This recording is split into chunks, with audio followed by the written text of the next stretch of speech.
கர்த்தருடைய பரிசுத்த நாமத்துக்கு மகிமை உண்டாவதாக. ஏலோகியம் விடுதலை வார்த்தை என்ற நிகழ்ச்சி மூலம் உங்களை யாருடைய நான் சந்திப்புள்ள பெரிய மகிழ்ச்சி அடைய கர்த்தருடைய கிருபையினாலே ஒரு புதிய மாதத்துக்குள்ளாக அன்று கொண்டு வந்திருக்கிறார். கர்த்தர் செய்த நன்மைகளை உயர்த்தி என்னுடைய விண்ணப்பத்தை எல்லாம் கேட்டு உங்களுடைய கண்ணீரை கண்டு பதில் கொடுக்க ஆண்டு எல்லாம் சேர்ந்து உயர்த்துவோமா? என் விண்ணப்பத்தை கேட்பீரேயா, என் கண்ணீரை கண்டீரே என்று சொல்லி உள்ளத்தினால பாடுவோமா? ஆமே. உங்களுக்கு எனக்கு உதவி செய்கிறது. ஆமே. கர்த்தர் நல்லவர். என் விண்ணப்பத்தை கேட்பீரையா, என் கண்ணீரை கண்டீரையா, என் விண்ணப்பத்தை கேட்பீரையா, என் கண்ணீரை கண்டீரையா, எனக்கு உதவி செய்தீரையா, உன் பிள்ளையாய் நான் வாழ்ந்திட. சொல்லுங்க, எனக்கு உதவி செய்தீரையா, உன் பிள்ளையாய் நான் வாழ்ந்திட. ஏழாம் தேவனே சதா காலமும் உள்ளவரே,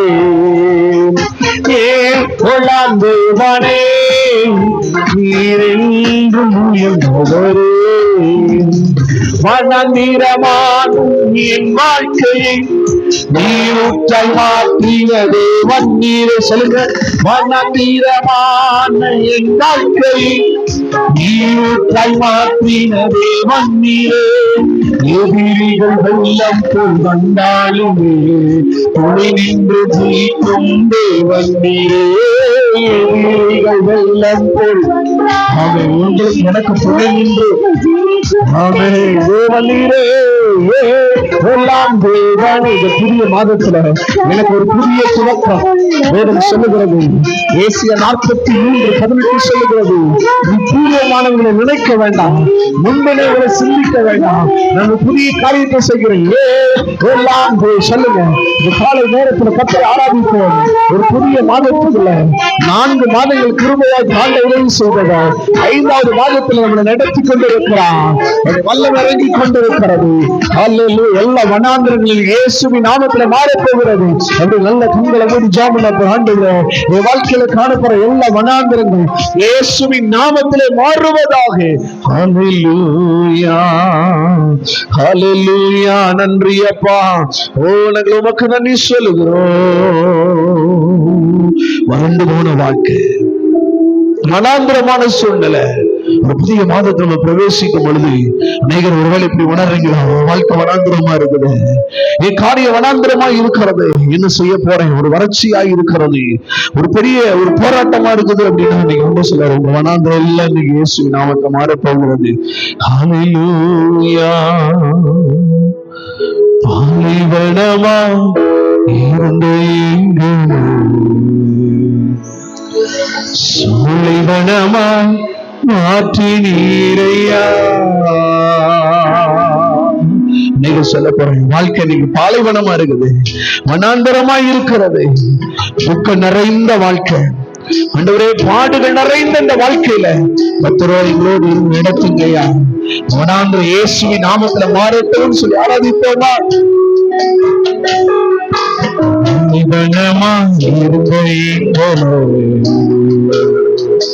சாலைவனமாய் மாற்றி நீரையா,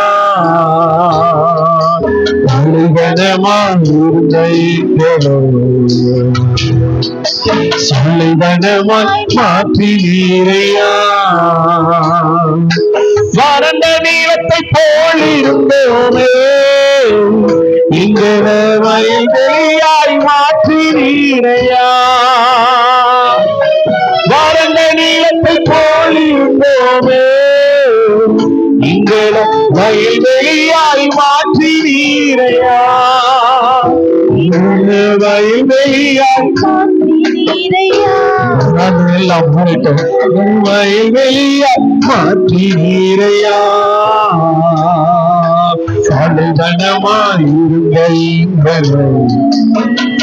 அப்பா, சோலை கனமாய் மாற்றி நீரையா.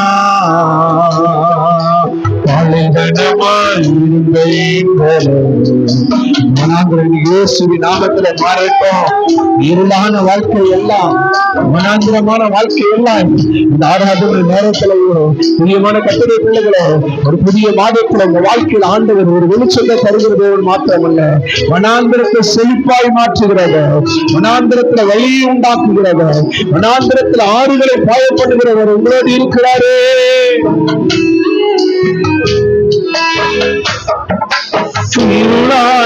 வாழ்க்கை எல்லாம்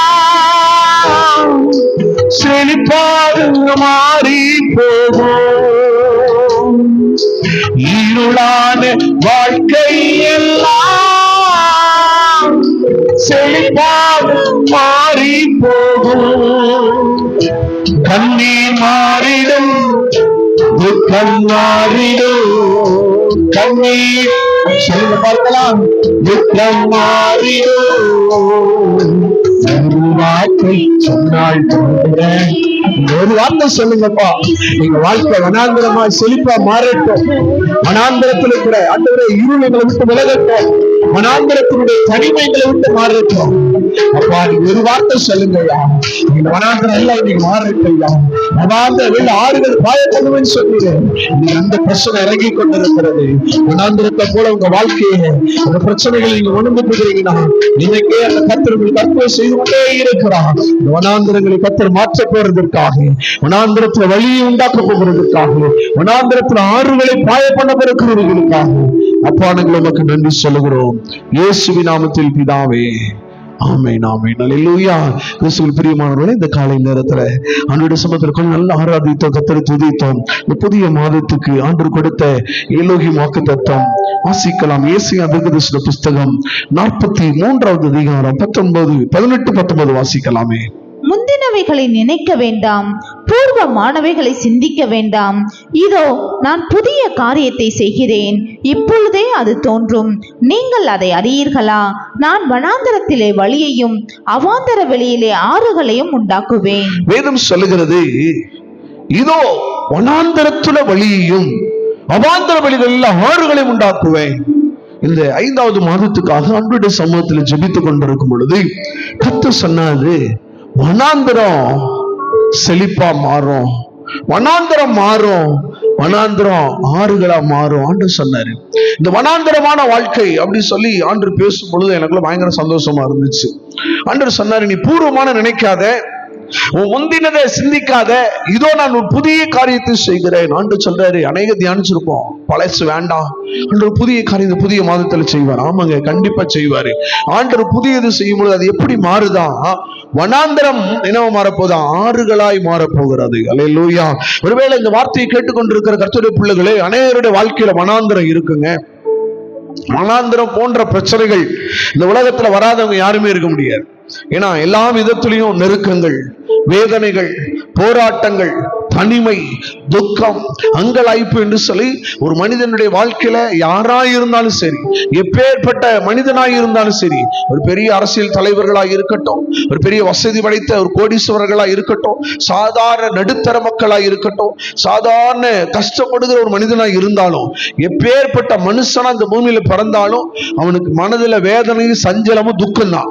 ஆனா அப்படிப்பட்ட துக்கமும் சஞ்சலமும் வனாந்திர ஒரு மனிதனுடைய வாழ்க்கையில வரும் பொழுது வேதம் சொல்லுகிறது, வனாந்திரத்துல ஒரு வழியை உண்டாக்குவாராம். வனாந்திரம் அப்படின்னு சொல்லும் பொழுது அது எப்படிப்பட்ட அனுபவத்தை கொண்டு வரும்? வனாந்திரம்னா என்ன அப்படின்னு சொல்லி நம்ம பார்க்கும் பொழுது ஆதியாகம புஸ்தகத்துல வேதம் சொல்லுகிற 21வது அதிகாரம் 14வது வசனத்தை கூட வாசிப்போம். ஆபிரகாம் அதிகாலையில் எழுந்து, பாருங்க, ஆபிரகாம் அதிகாலையில எழுந்து அப்பத்தையும் ஒரு துருத்தி தண்ணீரையும் எடுத்து, அப்பத்தையும் ஒரு துருத்தி தண்ணீரையும் எடுத்து ஆகாருடைய தோளின் மேல் வைத்து, பாருங்க, ஆகாருடைய தோளின் மேல் வைத்து பிள்ளையையும் ஒப்பு கொடுத்து, அவளை அனுப்பிவிட்டான். பாருங்க, இங்க வேதம் சொல்லுகிறது பாருங்க, பெயர்சபா வனாந்தரத்திலே ஆகாருக்கு ஒரு அலைந்து திரிகிறதான ஒரு சூழ்நிலை. வனாந்திரம் அப்படின்னா என்னன்னா ஒரு பெரிய அலைச்சல் இருக்குங்க, அலைந்து திரிகிறதான சூழ்நிலை, விசாரிப்பற்ற ஒரு நிலைமை. எங்க போக போறோம், எங்க தொடங்கி இருக்கிறோம், எங்க முடிய போகுதுன்னே தெரியல. வனாந்தரத்துக்குள்ள ஒரு மனிதனுக்குள்ள போயிட்டான் அப்படின்னா அவனுக்கு அடைக்கலம் இருக்காது, ஆதரவு இருக்காது, விசாரிக்க ஒருவர் இருக்க மாட்டாங்க. எங்கம்மா நீ போறன்னு சொல்லி கேட்க ஆள் இல்ல. ஆகாருடைய நிலைமை அப்படிதாங்க. ஒருவேளை இன்னைக்கு நம்ம வீட்டை விட்டு வெளியே போகும் பொழுது, பிள்ளைகளோட நம்ம தனிமையா போகும்போது யாராவது பார்ப்பாங்க, சொந்தக்காரங்க பார்த்தாங்க, என்னம்மா எங்க போயிட்டு இருக்கிறீங்க, என்ன இந்நேரத்துல பஸ் ஸ்டாண்ட்ல நிக்கிறீங்க, யாராவது நம்மளை கூப்பிட்டு கேட்பாங்க, விசாரிப்பாங்க. ஏன்னா நீங்க தனியா போறீங்க, என்ன விஷயமா போறீங்க, அறிந்தவர்கள் நம்மளை விசாரிப்பார்கள். ஒரு முகத்தை பார்த்து, என்னமா முகம் சரியில்லையே, என்ன நீ போராட்டமா இருக்க மாதிரி தெரியுது, என்ன நீ தனியா இந்த இடத்துல உட்கார்ந்து இருக்கிற, இந்த இரவுல உனக்கு இங்க என்ன வேலை, உனக்கு இந்த பகுதிக்கு வர வாய்ப்பு இல்லை, ஏன் இந்த பகுதி நிக்கிற? ஒருவேளை மனிதர்கள் நம்மளை பார்த்து கேட்பாங்க. ஆனா வனாந்தரமான இடம் என்பது யாரும் நம்மளை பார்க்க மாட்டாங்க, யாரும் விசாரிக்க மாட்டாங்க, அடைக்கலம் இருக்காது, ஆதரவு இருக்காது, ஒரு கைவிடப்பட்ட சூழ்நிலை தான் இந்த ஆகாருக்கு.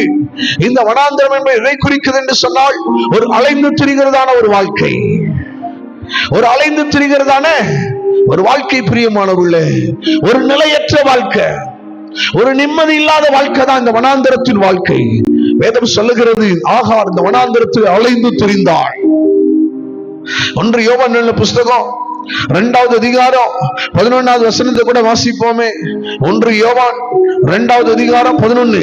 தன் சகோதரனை பகைக்கிறவன் இருளிலே இருந்து இருளிலே நடக்கிறான், இருளானது அவன் கண்களை குருடாக்கினபடியால், இருளானது அவனுடைய கண்களை குருடனாக்கினபடியால் தான் போகும் இடம் இன்னதென்று அறியாதிருக்கிறான். பாருங்க, இருள் ஒரு மனிதனுடைய கண்கள் என்ன செஞ்சிருச்சு, குருடாக்கிருச்சு. வெளிச்சம் தான் கண்களினுடைய வல்லமை, என்னது வெளிச்சம்.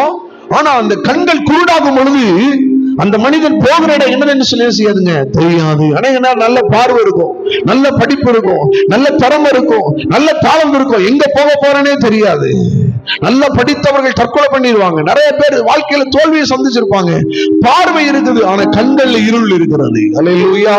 அப்படி இருள் நிறைந்து காணப்படுது. சொல்லுவாங்க, எங்க போக போறேனே தெரியலையா, நான் படிச்சிருக்க என்ன வேலைக்கு போக போறேன்னு தெரியல, என் எதிர்காலம் எப்படி இருக்கும் எனக்கு தெரியல. ஒரு வனாந்தரம். அல்லேலூயா. எங்க தொடங்க போறேன், என் வாழ்க்கை எப்படி முடிய போகுது எனக்கு ஒண்ணும் தெரியல, எதிர்காலம் எப்படி இருக்க போற ஒன்றும் தெரியல. வனாந்தரமா இருக்குதா? வேதம் இப்படிதான் சொல்லப்பட்டு இருக்கிறது. அவன் கண்கள் குருடாக்கப்பட்டு இருக்கிறது, தான் போகிற இடம் என்னதென்று அறியாது இருக்கிறான். அநேகருடைய வாழ்க்கை அப்படிதாங்க போயிட்டு இருக்கு, மனம் போன போக்குல போயிட்டு இருக்கிறாங்க. ஏன்னா வழி தெரியல, எங்க போக போறோம், என்ன பண்ண போறோம், யாரை பார்க்க போகிறோம், ஒன்றும் புரியாது இந்த வாழ்வுல. வேதம் சொல்லுகிற திசைகட்டெங்க அலைந்து திரிகிறதான ஒரு வாழ்வு. ஒரு மனிதன் துக்கப்படும் பொழுது அவனுடைய கண்ணெல்லாம் கண்ணீரா இருக்குது. அவன் கண்ணீரா இருக்கும் பொழுது அவன் கண்ணீரை தொடச்சா மாத்திரம் தான் அவன் கண்ணுக்கு பார்வை தெரியுங்க. அவருடைய இருதயத்தின் கண்கள் திறக்கப்படணும், அந்த இருதயத்தோட காயங்கள் ஆற்றப்படணும், அந்த வேதனைகள் ஆற்றப்படணும். இன்னைக்கு ஆண்டு சொன்னாரு, உங்க வாழ்க்கை வனாந்தரமா இருக்குதா, நெருக்கப்பட்டு ஒடுக்கப்பட்டு இருக்கிறீங்களா, திசை கெட்டு போய் அங்கிருந்து அழிஞ்சு திரிகிறீங்களா, ஆகார போல வனாந்தரத்தில் அலைந்து திரிகிற வாழ்க்கை தாங்க. ஒருவேளை அந்த வார்த்தையை கேட்டுக்கொண்டிருக்கிற தேவ பிள்ளைய, உங்க வாழ்க்கை அலைஞ்சு திரிகிற வாழ்க்கையா இருக்குதா? சொல்லுவாங்க, ஐயா எனக்கு நிம்மதியே இல்லையா, அங்கு இங்கு ஓடி அலைஞ்சு திரிந்துட்டே இருக்கு, சமாதானமே இல்லை. ஹல்லேலூயா. நெருக்கப்படும் பொழுது அன்றோடு இடைப்படுகிற ஒரு பாடல்களுக்கு நினைவுக்கு வருகிறது. ஹல்லேலூயா. நெருக்கத்திலே உம்மை அழைத்தேன், நெருங்கி உதவும் எனக்கு அளித்தீ, திசை கெட்டெங்கும் அழைந்திடாமே, தீவிரம் என்னை தாங்குகிறே, திசை கெட்டெங்கும் அழைந்திடாமே, தீவிரம் என்னை தாங்குகிறே, உன் பாதம் பணிந்தேன் துதியே, உம்மை அன்றி உந்த அன்பு உள்ளம். நீங்க சொல்லுவாங்க, எனக்கு நெருக்கம், என் வாழ்க்கை திசை கட்டு அலைந்து திரிகிற வாழ்க்கை. நீங்க உங்க வாழ்க்கை வனாந்தரத்தை போல இருக்குதா?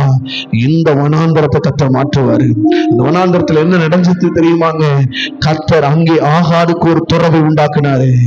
அவர் கர்த்தருக்கு முன்பாக அவருடைய சந்ததி ஆஸ்வதிக்கப்பட்ட சந்ததியா மாறினது. எல்ரோயி, நீர் என்னை காண்கிற தேவன் என்று சொல்லி கர்த்தருக்கு பலிபீடத்தை கட்டி கர்த்தரை மகிமைப்படுத்தினார். உங்களை காண்கிற தேவன், வீரலகாயிரோ என்னை காண்கிற தேவன், ஒருவேளை உங்க விண்ணப்பத்தை கேட்டு உங்க கண்ணீரை தொடச்சு உங்களுக்கு வனாந்தரத்தை கர்த்தர் மாற்ற போறார். அல்லேலூயா. ஆகார போல அலைந்து திரிகிற ஒரு வனாந்தரமான வாழ்க்கை, அலைஞ்சு திரிகிற உங்க பிரச்சனைகள் இன்னைக்கு மாறப்போகிறது. இந்த 5வது மாதத்துல கர்த்தர் சொல்றார் மாறும். 2வது வனாந்தரம் எதை குறிக்குதுங்க? வாசிக்கலாம். யாத்திராமத்தின் புஸ்தகம் 15வது அதிகாரம் 22வது வசனத்தை வாசிப்போமே. பின்பு மோசே இஸ்ரவேல் ஜனங்களை சிவந்த சமுத்திரத்திலிருந்து பிரயாணப்படுத்தினான். அவர்கள் சூர் வனாந்தரத்துக்கு புறப்பட்டு போய் 3 நாள் வனாந்தரத்தில் தண்ணீர் கிடையாமல் நடந்தார்கள்.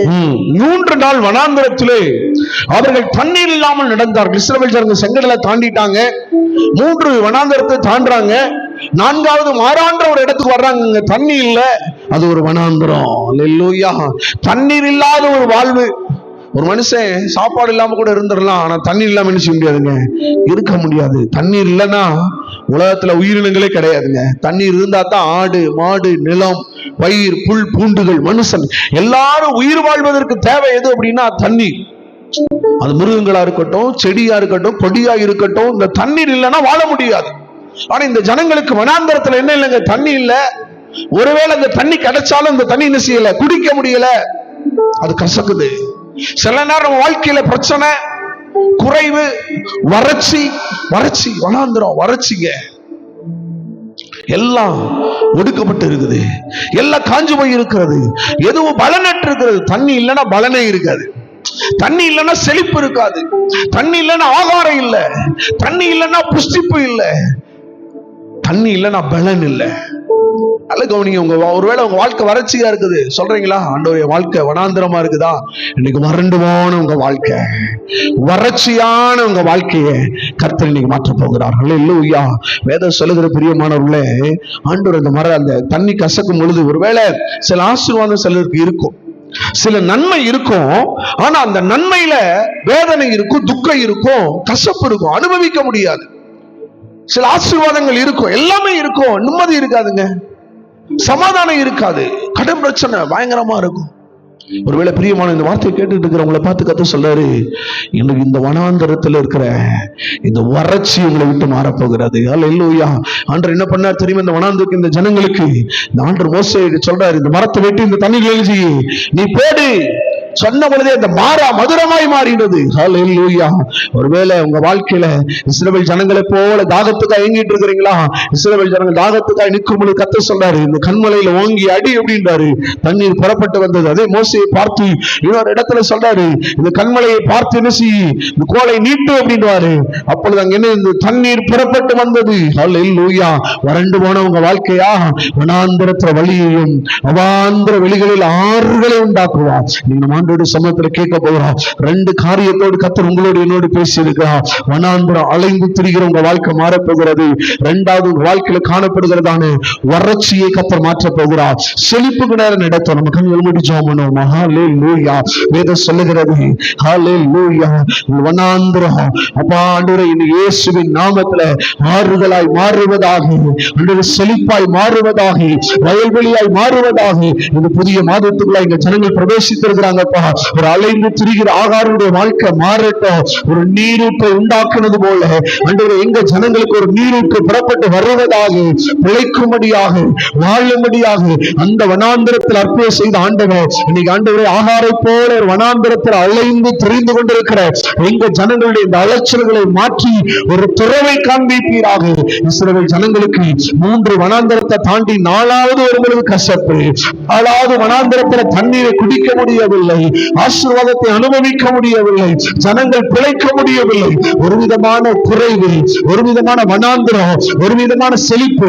ஆனா இந்த புதிய மாதத்துல அப்படிப்பட்ட மாறா போன்ற கசப்புகள் மாறுவதாக, கண்மலையிலிருந்து தண்ணீர் புறப்பட்டு வருவதாக, கற்பாறையிலிருந்து நீர் புறப்பட்டு வருவதாக, எங்க ஜனங்களுடைய வனாந்திரம் மாறுவதாக, வறட்சிகள் மாறுவதாக, ஆடு மாடு புல் பூண்டுகள் ஆசீர்வதிக்கப்படட்டும். பூமிக்குரிய ஆசீர்வாதங்களினாலும் வரத்துக்குரிய ஆசீர்வாதங்களினால் நிரப்புவீராக. வனாந்திரத்துல வழியையும் அவாந்திரங்கள் ஆறுகளை உண்டாக்குகிறவர், வனாந்திரத்துல நிற்கிறவர்களுக்கு வழியை நீங்க காண்பீங்கய்யா, வழியை காண்பீங்கய்யா. அன்றைய கண்கள் குருடாக்கப்பட்டவர்களா இருக்கிறாங்கப்பா. எங்க போகணும், எதை செய்யணும், யாரை பார்க்கணும், எப்படி பிரச்சனைகளை சமாளிக்கணும் சொல்லி தெரியாதபடிக்கு வனாந்திரத்துல இருக்கிற ஒரு குருடர்களை போல இருக்கிற எங்க ஜனங்களுக்கு வனாந்திரத்துல ஒரு வழியையும் அவாந்திர வழிகளை ஒரு ஆறுகளை கத்த உண்டு பண்ணுவீராக. அப்படியே உண்டு பண்ணப்போற கிருபைகளுக்கு சோதரிக்கிறோம். கத்த சொல்லுகிறார், இந்த 5வது மாதத்துல உங்கள் வனாந்திரங்கள் மாறப்போவதற்காக நான் துதிக்கிறேன், சோதரிக்கிறேன். இயேசுவின் நாமத்தில் பிதாவே, ஆமென், ஆமென். God bless you. கர்த்தர் ஒவ்வொருவரையும் ஆசீர்வதிப்பாராக. ஆமென்.